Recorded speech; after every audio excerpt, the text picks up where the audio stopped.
This is what I love about this as an educator. It's always the what, the how, and the why. This is the stories. I love the stories. So we've had parents just sob and say, I had no idea that my student had a natural aptitude that actually would get them into a program that in some cases it will change the trajectory of the entire family unit because students understand what their full potential is. You see the students change in even the way that they hold their bodies in the hallway, because all of a sudden they connect, they belong, they know their purpose, and they know their why of why they're there. You have to know how you are connected outside of the walls of school. That's how you're going to know what real opportunities are. The Dayton Development Coalition sung YouScience's praises so loudly that they really encouraged this Springfield Compact to actually purchase YouScience for all of the Springfield schools. That speaks volumes, right? Because now you've got employers who are saying, whoa, this is an investment in our future workforce. You're listening to the Disrupt Education Podcast. Here are your hosts, Peter Hostrawser and Alli Dahl. Welcome to the Disrupt Education Podcast.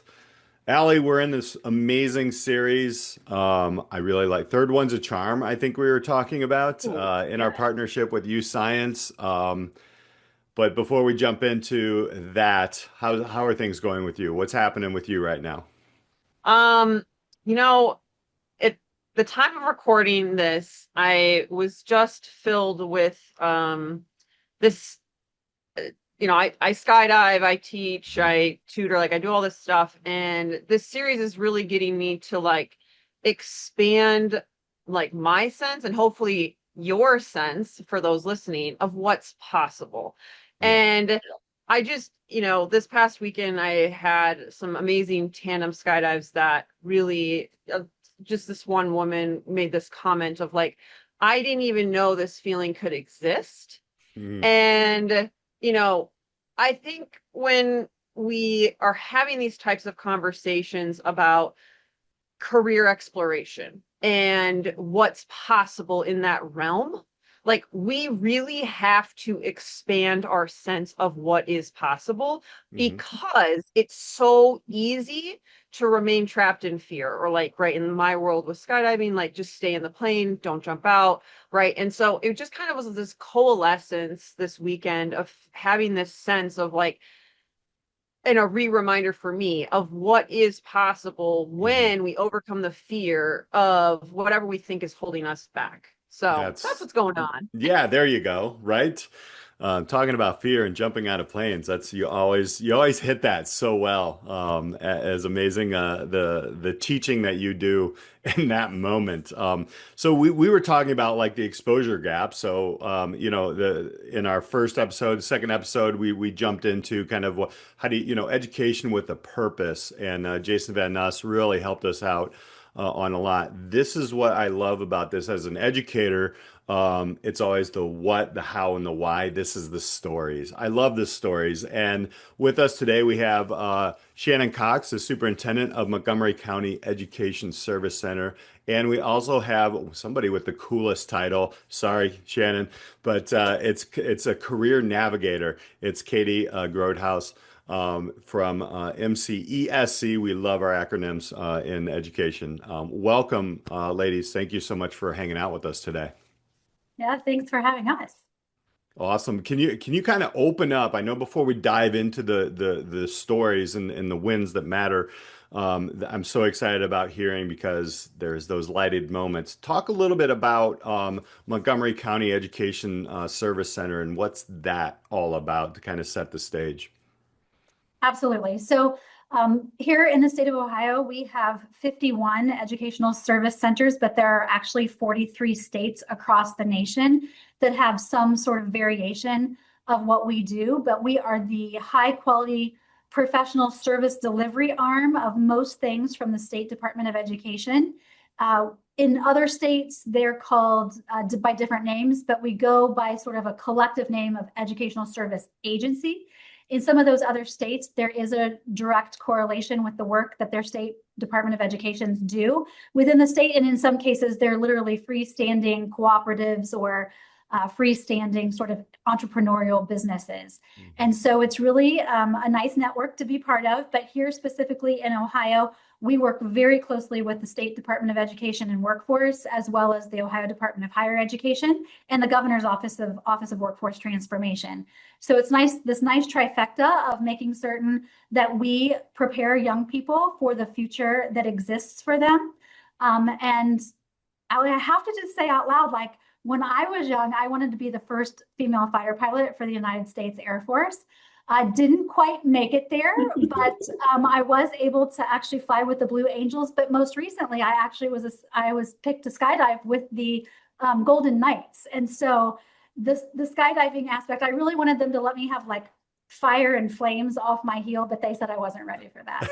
But I totally believe in like making certain that young people really understand what those future selves, we call it future self vision at Montgomery County ESC, but what that future self vision really can look like.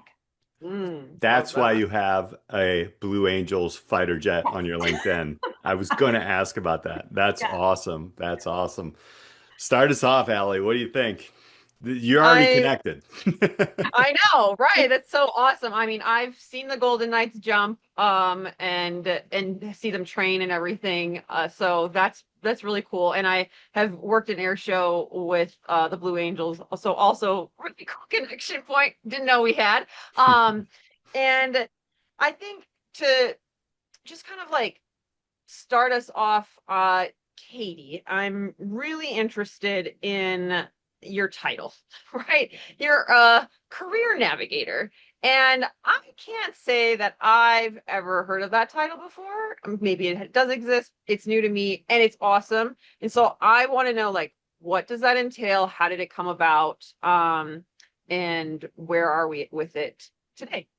So I'll let Shannon talk about the exact title and where it came from, because when I was honored to take this job, I was the first one, and that's what was on the job description. So I ran with it. But really, I take the word navigation and dissect it. Like, a navigator helps guide, and they provide tools that you need to help give you the best guidance ever. And sometimes those tools are tools that currently aren't in your toolbox. They have to give you those tools so that you can make clear decisions as you move forward in this case, career. So really, that's the breakdown of it, is really just helping students navigate the unique terrain that they have to guide them through life, whatever adventure they have outside of high school, whether it's to join the workforce or the military or post-secondary. We're just here to help navigate those unique terrains with them. So the background on the name, basically, I'll just say it was a little bit of a brainchild of Shannon, but with a lot of help from our national partners at Jobs for the Future. JFF has a career navigation center, and it really was looking at that adult age worker who was already in the workforce that was navigating through their career. And I just thought, we really need something like that, but before kids get into the wrong career or into a career that actually doesn't lead them to that living wage income that we really hope that they have, so they can be a thriving member of our community. And so I also know, as a former building principal, and Katie's a former building principal as well, that if we kind of look into the school walls and see like who's got that job, it's very evident that like everybody on the inside of school walls already has a full-time job. And yet we leave a lot of life decisions up to young people, and we just think that they can do it. And that's a great thought. But what we really have found out, especially in the times since COVID, right? But even BC, before COVID, we were doing it wrong. We really were giving, guidance counseling, school counseling, admissions counseling. We even had some life coaching that was going on, but it really wasn't about counseling and coaching. It was really about taking somebody by the hand and walking alongside of them and giving them those navigation skills that Katie just so eloquently described, to make certain that the warm handoff from high school to whatever that next step in life was, because the high school diploma is no longer the destination. It's really just the next step in someone's journey. And so in order to do that, we said, if somebody's going to wake up every day and own this and own that that collegial, navigation of what you can be when you grow up, and what kind of lifestyle you want to have, and where are you going to feel like, you're safe and that you belong, and what kind of lifestyle do you really see for your own family and for yourself. If we're really going to have those really good and quality conversations with students, then we need somebody who can help students actually be prepared to answer those questions. And so career navigators were born. And here we are. There you are. Yeah. And you know what? It's so interesting because in my experiences going through career, I guess, navigation, I love that title. I'm going to take that back to my superintendent. But just trying to figure out, it's not that difficult if you have one or two. But you guys have big numbers, very big numbers. And I think one of the things that I just kind of wanted to obviously we said this a little bit, but when you're scaling something this large, you're going to need help. I'm guessing, Katie, you can't just meet every student where they're at. There's got to be some different things here. And I think that's where, YouScience comes in and really starts to help the students understand these things. And it's not your old, you're both are right. I remember as I graduated, they were like, oh, here's your diploma, go figure it out. And then even in college, it was the same. It was like, all right, that is changing. Man, I wish I was in Ohio right now back in the 90s. But, what was the biggest challenge once you've got this set up? And then how are you using tools with the navigation to really scale this? I would say right now, probably one of the biggest tools or the biggest challenges is understanding that every district is different, just like every student is different. So as we navigate things, we also have to, it goes beyond the student. It goes to the staff to understand the value of our work. It goes to the superintendent to understand the value of the work and the impact that we can make if they really truly open their doors to us and let us in to make very good instructional decisions and creating a system that works for our students. Mm-hmm. So I would say navigating that barrier, since this is so new, is probably one of the hardest things. Once a school district lets us in and that barrier is broken, it's amazing the difference it can make, because then all of a sudden the students know, oh, wow, hold on, that counselor trusts you or that principal trusts you.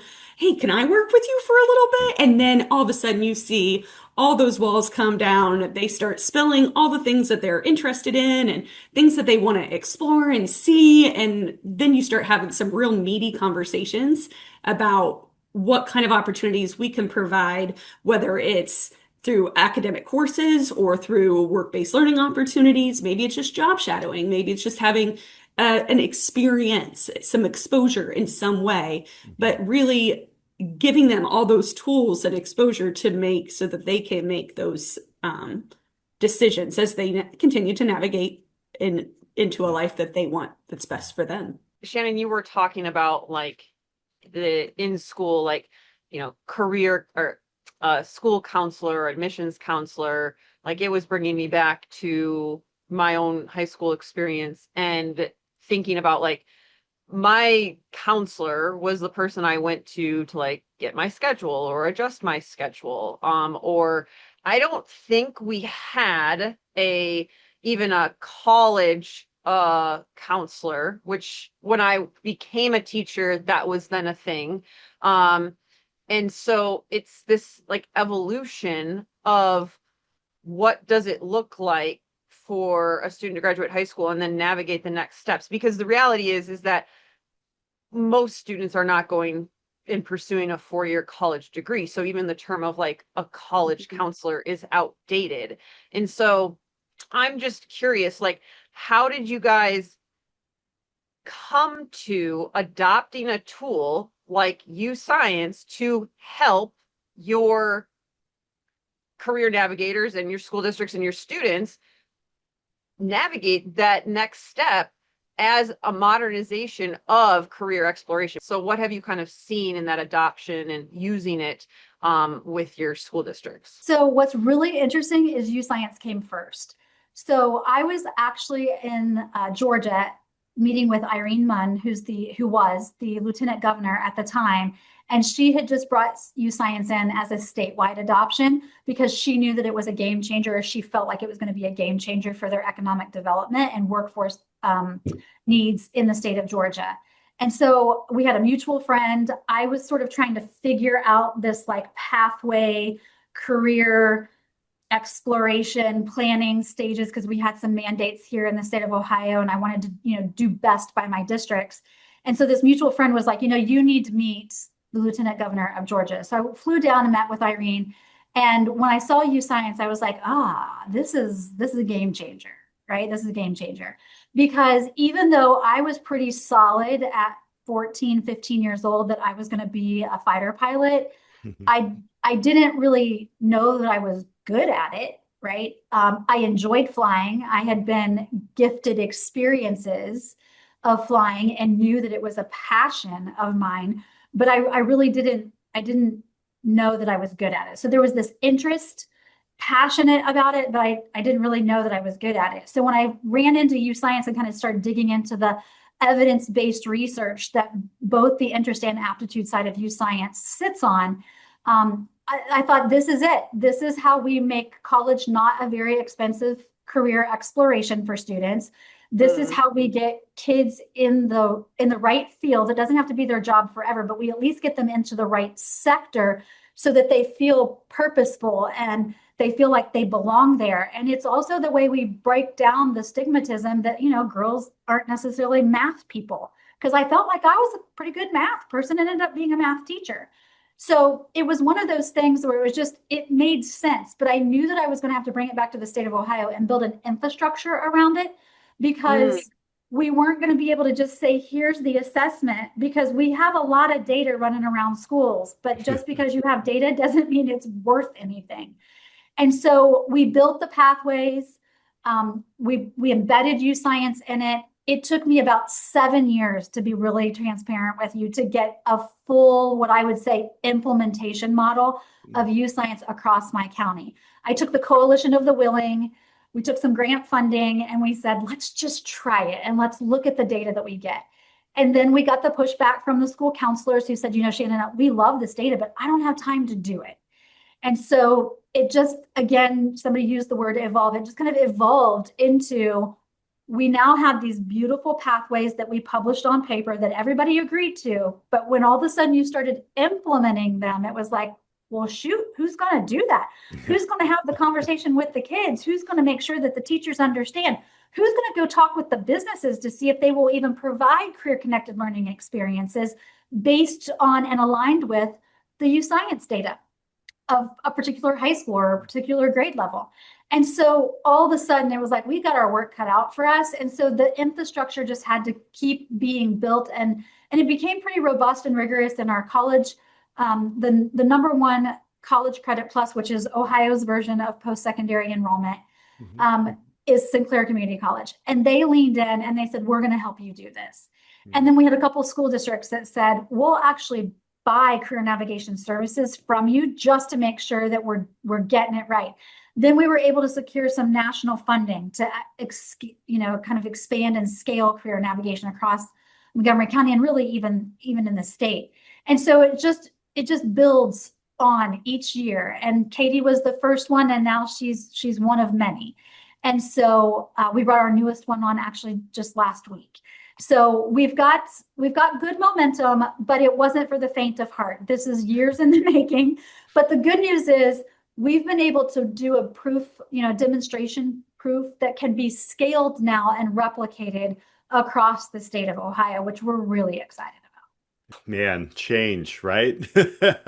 And when you're doing things, I feel that like that hits hard with me, because that's really what we're doing as well as we're building these programs. And our colleagues, and I can ask Katie, it's probably one of the most difficult jobs that you've had in education, but one of the most rewarding. I'm just gonna, you can say yes or no to that. Absolutely. But I think it's so. I kind of wanted to go into like what, on the level of career navigator, and we hear it a lot. We've heard a lot of our even our students say, and a lot of CTE professionals say light up, there's a light moment. Can you kind of like describe maybe, is there, when you see something align, like what, there's got to be a couple of stories out there, but a story where maybe an employer and a student, or basically your students like light up and say, I didn't know that, like, Shannon, you were saying the Blue Angels even existed and I had this opportunity. Do you have one or two of those to share? Yeah, sure. I'm just going to bring up a student that I had at one of the districts that I serve, and I worked with him through YouScience data to discover, what he was good at and look at his own aptitudes and his interests.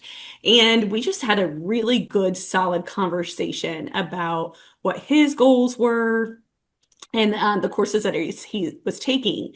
And then ultimately, as a sophomore in high school, 15 years old, which is just so powerful. He came to me and said, and the principal, and said, hey, is there any way that you can get me some kind of a work-based learning experience where I can go, and he wanted to go into computer science and IT.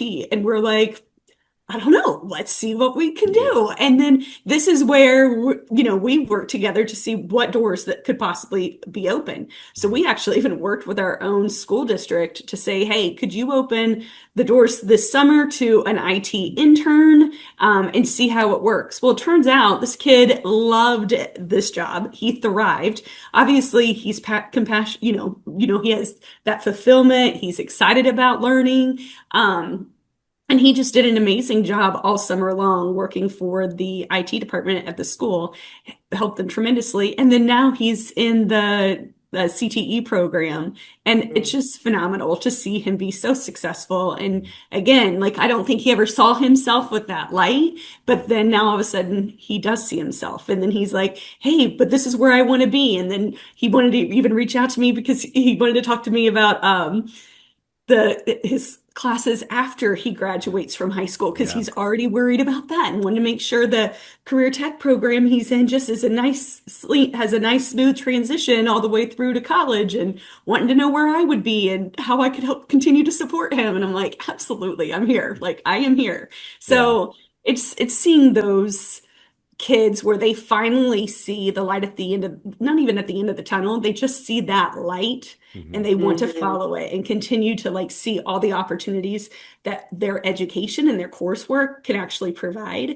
And then they get to finally own those courses and say, hey, I know now why I need to take that high level math class, because I see now through my pathway that this builds on top of this class, on top of this class, and all of a sudden it starts connecting. And I think that connection really sets the stage for the student's success, because their hard work all of a sudden like pays off, and it 100% connects to what their own goals are. This is a sophomore boy. That's a huge drop off of interest in the data that we're talking about. That's awesome. I love that. 100% you let us is. know where that kid like was in his path. That's awesome. Hey everyone, this episode of Disrupt Education is powered by YouScience, and they're all about making every student connected and ready for what's next. Yeah, if we really want students prepared for life after high school, they've got to connect what they're learning in the classroom to real careers. Through aptitude discovery, industry recognized certifications, and real connections with employers, students start to see what's actually possible, not just what's on a checklist. And let's not forget, for educators, YouScience gives us the tools to build those connections for every student at scale. That's the foundation of a truly career-ready learner. Check it out at uscience.com/disrupt education-podcast. I've said this before, when Jason Van Ness brought up YouScience to us back in the spring. And I've always said that if I'd had this tool when I was in high school, I would have gone into engineering, because it wasn't until I was a teacher full time that I actually had students telling me, you would make a really good engineer. And when I was in high school, I didn't even know what an engineer was. So it doesn't even matter that like I had an aptitude for it. I didn't know about it, so there was no interest there. And I have repeatedly told students now, after like learning what engineering is and everything, that if I could go back in time, I would have been an engineer. But to the point of like what school counselors do, or even like someone not helping you with career exploration, whatever their title is, they don't know what they don't know, right? Like, Right. they don't know. So I'm curious, you know, Shannon or Katie, whoever wants to take this, like, what have you seen, you know, community wise, school wide, you know, employer wise, industry wise, by having a tool like this that allows people to see not only what they're naturally, innately apt at, but then like what they are interested in? Like, what kind of impact has that had? Two things kind of happened as part of that infrastructure. About the same time that I brought YouScience back, the president of the Dayton Region Manufacturers Association knocked on my door and said, hey, we need more kids at Manufacturing Day, which is, you know, sort of relatively the same time every year. She's got 600 members that open the doors up, and they couldn't get kids in the door to show them what new age precision machining looked like. And they were trying to demystify what manufacturing was thought to be versus what it is, knowing that the Dayton region is a manufacturing region. Like, it is the bread and butter. After the recession really knocked out all of our Fortune 500 companies here in the area, the small manufacturing companies that have huge defense contracts with our Wright-Patterson Air Force Base, which is our largest single site employer in the state of Ohio, but it sits in our backyard. Predominantly, those contracts are right here in the Dayton region. So she was trying really hard to make sure that on behalf of her members that she was building that workforce pipeline. And I said, well, the problem is not getting more kids in the door, is getting the adults to understand what manufacturing is and getting them through the door. So we started a series of what we called counselor academies, and this was predating Career Navigators. But at that time, we just simply took the counselors in each of the high schools on field trips, and we said, here's what manufacturing looks like.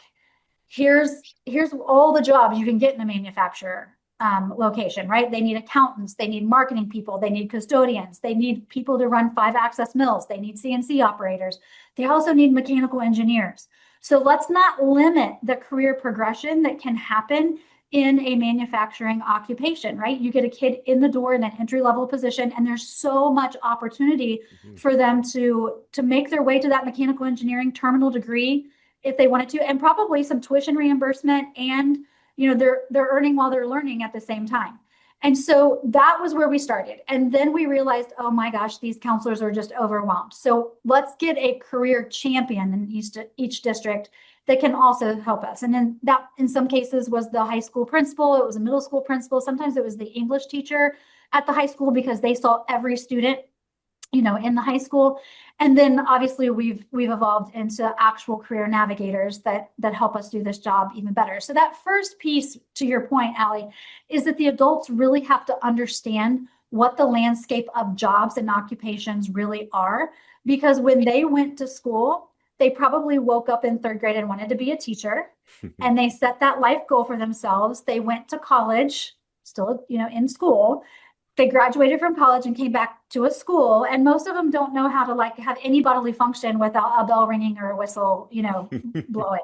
So at that point, like, we can't blame them. That's been their world, but we've got it. So we had to educate the adults. And so we spent a couple of years doing just that, educating the adults in multiple sectors, in the IT sector, in the aviation and aerospace sector, all of those in-demand sectors.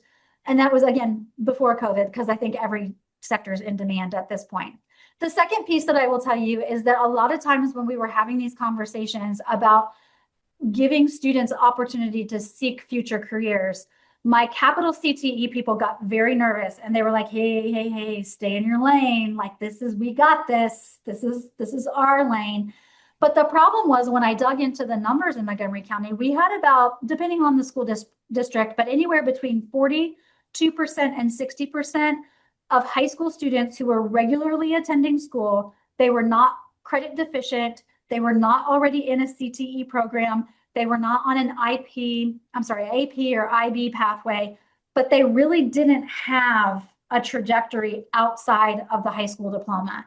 And so I said, everybody just settle down, right? Like, we're not taking kids off of pathways, but what we are trying to do is make sure that every student has that next step of what their future self vision is going to be or can be, or what the opportunities are, and demystifying what that can be. But that took that the adults had to understand it first, and then we were able to layer in the experiences to make certain that every student had some of those opportunities. The kids that don't go to a CTE program are not going to have 2 full years of 5 Access Mill experience, but by golly, they could have other career-connected learning experiences that allow them to, again, as Katie mentioned, find that passion, find that I belong, and really invigorate and excite them about being in school. I see this and feel this with there are minimal amount of students, but imagine if, this scales and this gets to where now everybody is equally a part of an education, community. And I think that's what I love about this. This really excites me because we see it, right? And then we want everybody to kind of be into it and really understand it. And Shannon, I heard definitely changing the way that community sees this outside of the traditional kind of sense of, because we did school this way and now it's starting to change. And either Kate or Shannon can answer this, but so obviously there's families buying in, there's employers buying in. What are some of the feedback that you've heard from these community members? The kids get it, right? They're like, oh my gosh, I can connect. And like you said, Shannon, we gotta teach the adults what manufacturing is like. And it's funny that you brought that up, because when we went to a manufacturing and we walked through, the first thing that plant manager said was, I started on the line, right? And went through that. Yeah. And these aren't just big empty buildings, but I digress. I love those stories, but what kind of feedback have you heard from families and employers? Well, I'll tell you something that I do in one of the districts that I serve is I belong to one of their databases where I'm able to send out mass emails to a group of students. So for me, for example, I would have a large group of students that might be on this specific or in this specific pathway, and they have said, hey, this is where my aptitude or interests lie. And so then what I'm able to do is send them and their parents a wonderful email that said, hey, you have these amazing aptitude and interests. Before scheduling your classes this term for next year, please make sure you talk to your counselor about this. And the counselors, of course, have all of this data. And so they are ready to go. But then have this conversation at home and talk about the possible courses that you could do. Here's a list of ones that pertain to your pathways. And all of a sudden, it's great to get parents' responses to say, wow, I did not know my student had an aptitude or interest for this. This is incredible. It's enlightening. It's exciting. And then all of a sudden the parents then connect their coursework, and then they're having those enriching conversations at home. And it just is a full trifecta, right? Because they're having it at home, they're having it at school with their counselor, then they're taking the classes. And then all of a sudden you just see this natural progression of success because it's something that they have bought into and they connect with it. So taking it up a notch, right? Very tactical. Individual students get it. The families then get it once the students are having those conversations, and the school officials like Katie are feeding them the information. But once we take it up even a next level, then the families are actually having conversations in their own workplaces. And then our business advisory council partners are looking at us like, wait, you can actually tell me who my future workforce might be? Like, sign me up. Let me have meetings with those parents. Let me tell them, what we can offer their students. And then organizations like in our region, the Dayton Development Coalition, once they get briefed on the YouScience data and sort of that aggregate sort of collective data in the region, then they're having conversations with their members and future employees. I've been called into meetings with future industries that are looking, they're interviewing Dayton region as a site for me to be able to bring data to them to say, yes, there's a future workforce for you here in the region. That's not something they taught me about in superintendent school. That's not something I thought I would ever get the phone call or email about.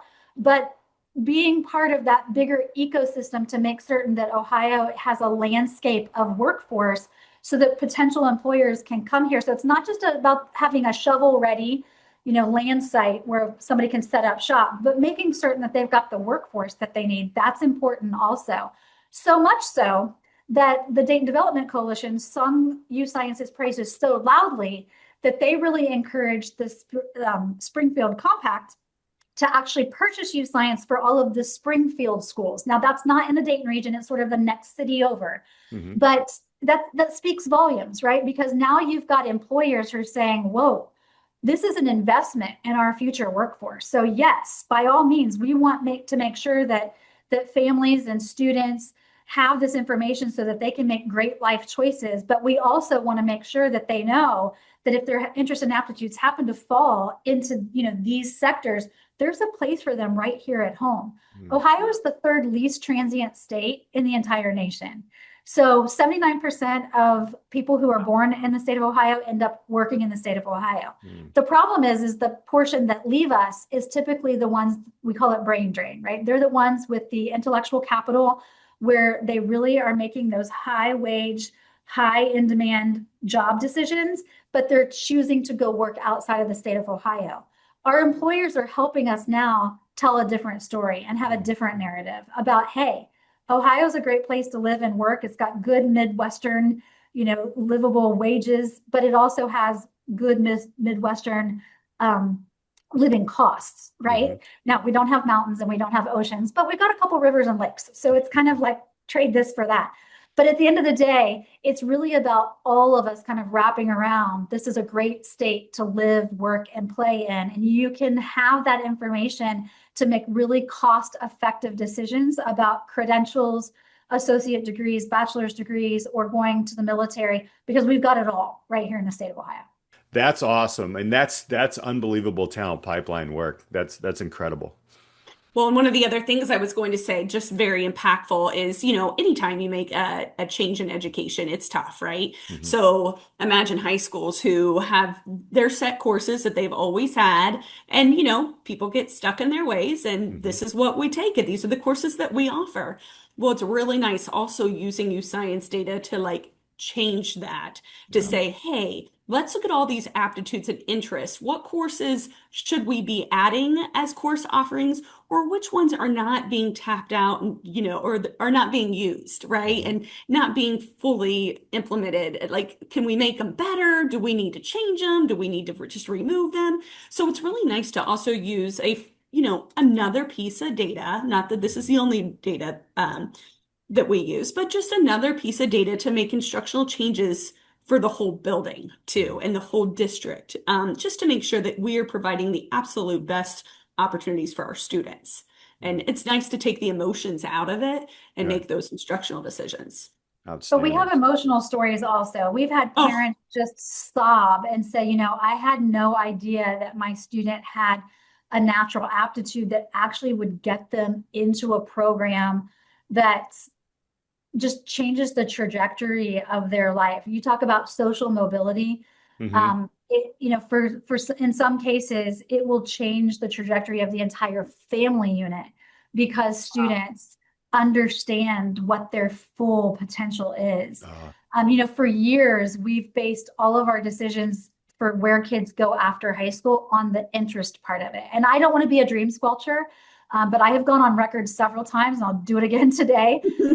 We have lied to generations of kids that you can be anything you want to be when you grow up. Yeah. I had a medical issue that kept me out of the Air Force Academy, right? So that's why I never touched that dream of being a fighter pilot. However, I had so many other aptitudes that still led me, I wasn't the first female fighter pilot, but I was the first female superintendent for my organization. So it's a little different scenario, but at the end of the day, we really have to be able to know what we're dealing with, what we're working with. A lot of times I'll be told we just have a talent gap. We don't have a talent gap.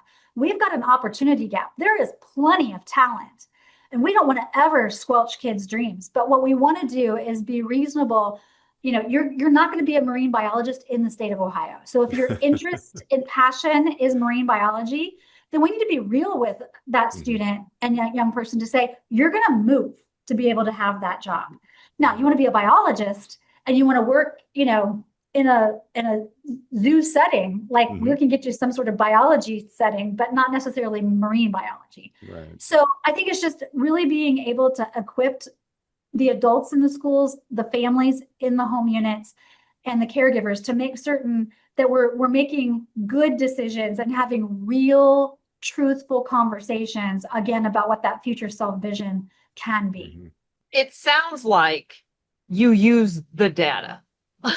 Yeah. Right? You talked about and opened up with, like, there's lots of data available, but and I'm sure some of the pushback at the beginning, because I can 100% picture a school administrator coming in at the beginning of the year and will say, hey, everybody, we've got another tool. We've got another thing. It's got great data. You're going to use it. But there's instant skepticism. I mean, I can just, I experienced that, and the hairs on the back of my neck go up and I'm instantly in defense mode, right? But it sounds like in the 7+ years that you have been building the infrastructure, using YouScience and everything, that the data has actually been used and then has kind of created a snowball effect. And so where did you, I kind of want to just bring it back a little bit for the listeners so they can maybe grasp onto the beginning, where did you see kind of the turning point when it started to snowball, it started to really gain traction, that you are having these amazing stories of all these now ripple effects from that initial kind of, what kind of really unlocked it for you guys in your district? From the global perspective around the county, one, to be very transparent, it was when I found funding to provide YouScience to school districts and they didn't have to figure out how they were going to pay for it. Two, as a former building principal, that's always kind of your first question, even though you know what's good for kids, then you're going to try to figure out the funding, right? Second thing you try to do is where am I going to fit this in? Who's going to do it? Whose hat am I going to exchange that day? So being able to provide trained professionals to go into school districts and actually, Katie administers the YouScience assessment for districts. So they're not pulling somebody else off their day job, so to speak. And then Katie's also going to be able to train staff. And we've got other staff trained that we can then go in and have what we call future self days, where students get their reports, they sort of get the overview, but then they can dig into their own data and then they can meet with people for next steps. But these are trained folks, right? So kind of three things. It's part of that infrastructure. You had to have funding, whether it's local funding, grant funding, national funding, whatever. You've got to have funding and it's got to be prioritized. And once we were able to get that seed money, all of a sudden districts were like, oh, we can't ever do without this again. So they were shifting their budgets to prioritize those dollars. You have to have somebody who wakes up and owns it, right? So then it takes off. There's a catalyst there. So that career navigation is really important. And then you have to have community that also believes in it to make sure that we sort of shepherd the initiative further. And then it's like the coalition of the willing kind of bleeds into, this is just what's really good for kids. And by the way, don't we all wish, you two have already said, we wish we would have had this back in the 90s when we were all in high school. No offense if you weren't in high school in the 90s, but you're probably much younger than I am. But at the end of the day, it's proof of concept, right? And then we can just make it becomes part of who we are and what we do, and not just something that isn't attached to anything else. And it's just this initiative that somebody said. I will go one step further, Alli. Even before the YouScience data was made available, we actually started with the graduation data, the college enrollment data, and the college attainment data. We went to each high school and we gave them their data, and we've been doing this for years. But we said, X number of students percentage-wise graduate, Y percentage enroll in college, and of the Y that enroll in college, 32 to 47% of them are actually getting a degree within 6 years. Mm-hmm. That's not yet, comparatively speaking to our labor market information, here's how many graduates with degrees we actually need, or credentials, or what have you. So we started actually with that data, working very closely with National Student Clearinghouse data and our 501c3 sort of arm that we have here at the ESC called Learn to Earn Dayton. And that's where we start. That's where the conversation started. And then we built strategies around mitigating the challenges and hopefully moving the needles to that original data. And that's why I even started looking for YouScience in the first place. And one of the things when I go out and provide these professional development sessions on YouScience to districts, administrators, teachers, you name it, one of the things I always say is do not just test to test. If you have no intention of using this data, do not do it. And because there's no value in it. And the kids are smart. The kids pick up on it real quick. Oh yeah, that's that 90-minute test I have to take. There's no point in me, trying or doing my best on it because we're not going to do anything with it. All of a sudden, students start paying attention when you say, hey, I want you to do your best on this, because if you do this, then we're going to use this data to drive what courses that we're offering here at the school. We're going to provide some different opportunities where you get to go out and get to go to a job and see what it's like. We're going to take you to this local college and see all the different programs that are connected to this pathway. All of a sudden, they're like, ooh, hold on. I kind of want to do good because I want to be invited to that. So, I think that that's huge. Like, you have to, if you're going to do it the right way and make it count. So, and the kids are smart. They pick up on that real quick, quick. I love that. And I'm always like, I imagine if, and I've heard that a lot. And I think that is a culture that you guys have built, and kudos to you. I love, and actually as an educator who, you hear all the education, burned out and all that. But when imagine if, and you're allowing people to really go into this individualized look into, their aptitude, their passion, their interests, and connect all of those.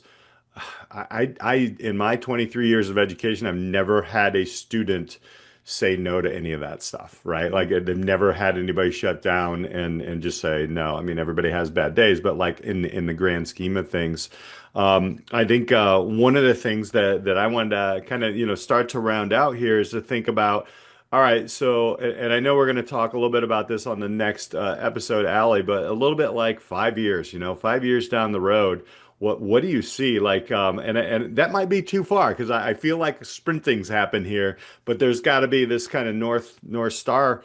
What does success look like for your community, for your students, for the school, and everybody? Because it sounds like you're already building it and passing it along to other counties. But yeah, what does that look like? Yeah, I think our North Star has always been that 60% of our working age population have a living wage job here in the region, because we know from research and multiple companies across the nation that study what is a thriving community, what does that look like? It starts with that. And you get that thriving community because they are working in a living wage income, and you get the living wage income because they're appropriately credentialed, whether that's an industry credential, skilled trades, a 2 or 4 year degree in a job that has, a population, a career progression. I think the second piece to that is that a community thrives when people are happy. So that comes back down to our future self vision. The interests may make people happy, but they have to actually have a job that pays the bills, right? So we use the Japanese term ikigai, where you kind of take like, what am I good at? What will the world pay me to do? What does the world need? You know, what is needed here in my community? And kind of like all brings it together to this concept of working in a space where I know that I have the aptitude to do it. I'm interested in doing it, and I get paid a living wage income so that I've got this lifestyle that I feel safe and belong to. And so it may be, you know, maybe not 5 years, maybe that's just the ultimate goal, but regardless of how long it takes us to get there, that 60% population is what we've been aiming for. We've made some significant progress toward that, but obviously the world has become a different place over the last couple of years. And so we're still navigating just social norms. And prior to even COVID, you know, this community post the recession, we went through an opioid epidemic. We were the crosshairs of the opioid epidemic. We had a tornado that actually ravaged the school district that Katie was working in at the time. We had a mass shooting. I mean, it's a great place to live. Don't get me wrong. It's a great place to live. But we've been through our share of turmoil and tragedy, and it's been chronic. And we've still been able to make progress because I believe we're giving people hope.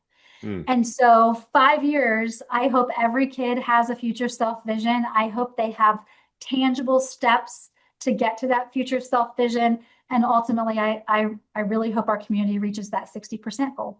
And what I also think, when I just had a situation today where a student who graduated last year, last year, she came back and she was like, hey, she sent me an email, the principal an email.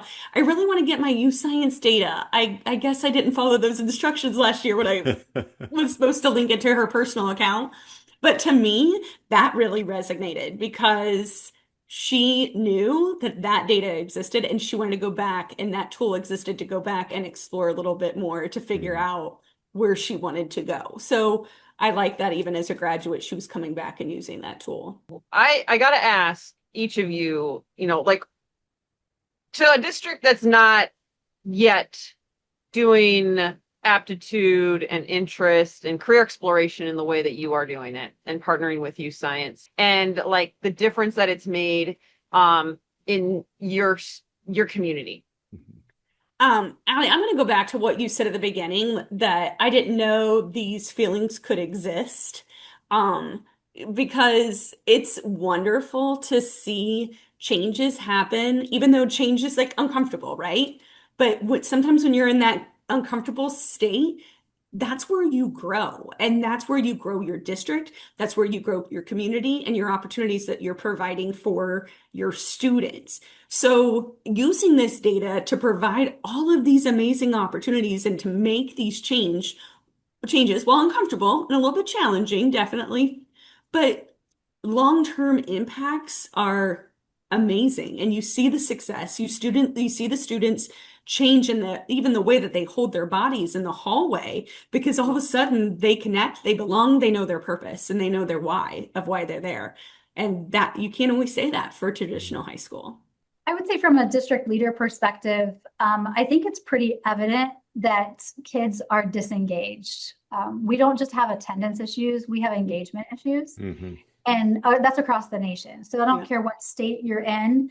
And so we really are going to have to be serious about doing school differently. We've transformed school, like think of all the transformation initiatives that have gone through, and yet in my opinion, those have all gone through and they've been initiatives in the same box, right? Bells ring, people move, agrarian calendars, butts in seats. Like the world is different. We have to do school differently. And if you are inclined to take the first step, there's no wrong step to take. Just start. And then reach out to people that have done something and steal the heck out of it. We're willing to share all of our resources, because you can look at the resources and say, well, that's for your community college, or that's for your courses that align with your Ohio graduation requirements. Okay. Well, you've got those classes too. You've got college partners too. Like, just take the framework. That's what frameworks are about. Take the framework and just start somewhere. But by golly, we cannot let another generation go through and not have a sense of purpose, sense of belonging. And again, what we call that future self vision, they have to have a future self vision. And in order to do that, we have to do school differently. First off, I want to thank you both for taking time. And, we'll put your website up for people to connect with you. I really, oh my gosh, you have any openings? That's where I'm like thinking that I really love like the Usually, yes. Okay. So, but I really love the stories. But these aren't just like, this is not fiction. This is happening. I've seen it minimally, but on a scale of what you all are doing, really taking data and starting to see data not just as a data to the next level and the next step and go figure it out, but as a humanizing tool. And that's really what I like about the platform. I really like that. Oh my gosh, the expansion of region and taking that beyond and sharing that story as well, Shannon. I'm gonna have to go back. We always, Allie and I always take notes. We have a whole bunch of notes over here, but I do want to thank you all for your time. And if people want to go, if you don't mind, like throwing out the website or where they can connect with your organization and maybe ask you some more questions about YouScience and how it's really changed the way that we're growing and making education more individualized and just really awesome. Yeah, absolutely. Well, thank you for having us and taking the time to speak with us and letting us amplify our story. It's not perfect. We've got a lot of work to do. We've got a lot of kids that continue to need our support. There's never going to be enough money. There's never going to be enough people, but we're going to keep every day making certain that we can do the best that we can. We take it as an honor and privilege to get to do the work that we do. Katie's heard me say this 1,003 times, but there's work and there's legacy work, and we believe that this is legacy work. So we are willing to share, talk to anybody that wants to have a conversation. Absolutely. Yeah, it was a pleasure to meet you guys, and thanks for having us. Awesome. Thank you so much for our listeners. We appreciate you. We're going to go into the future a little bit more, the future of the use of kind of beyond the platform, which is kind of where we ended this one.